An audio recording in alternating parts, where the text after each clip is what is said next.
If you are tired of dating emotionally unavailable partners, keep watching. Right now, you're hurt and filled with resentment because a neglectful partner in your life isn't living up to your expectations. Maybe your partner is the kind to shut down, give you the silent treatment, hides or lies about things, maybe even ghosts you. And then you respond to this by getting even more demanding, critical, interrogating him or her, wanting desperately to prevent abandonment at all costs. And then you obsess over them, thinking nonstop, do they even really love me? Who are they with? It's like every cell in your body wants to close the gap between the two of you, while your partner desperately wants to widen that gap. You might even try to lure them back in with surprise dates, gifts, or even sex. This just pushes them away even more. But the part that really stings is that it was great at the beginning. It seemed easy and amazing. So amazing that you'd consider your partner your soulmate. Sadly, that was just the honeymoon phase that lasts anywhere between 1 to 6 months. There was no real commitment just yet, and a lot less risk involved for both of you. But the closer you got to each other, dating exclusively, maybe even professing your love for each other, spending more time together, making more plans together, the more the perceived risk increased, and the more your insecure attachment styles activate, until the both of you look like the toxic classic couple, one anxious and the other avoidant.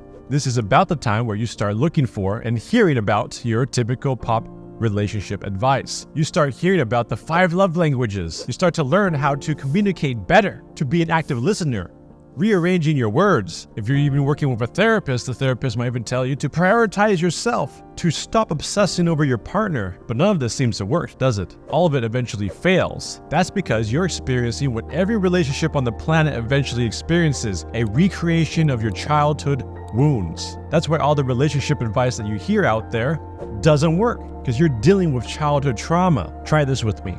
Take a moment right now to explore your greatest complaint about your partner. Maybe they're a terrible listener. They interrupt you, get overly defensive, and so you feel completely unheard. Maybe they're constantly distracted with work, their phone, something else, and so you feel alone and unseen. Whatever it is, ask yourself this. Did these feelings show up in childhood? Are you starting to see some patterns here? If you do, you'll see that you are recreating your childhood experience in your adult life, and this will not stop until you heal that core trauma. You'll keep recreating it. The thing is that you can fix this, and that's going to look like doing the deep emotional trauma work and practicing doing the opposite thing that your trauma wants you to do, and healing not in the mind, but in the body. And if you do this deep inner work, you won't have to depend on your partner for constant reassurance or communication. You can feel independent, free, confident, and loved inside. It is possible. To learn more about the healing journey, make sure to follow me and definitely visit my profile.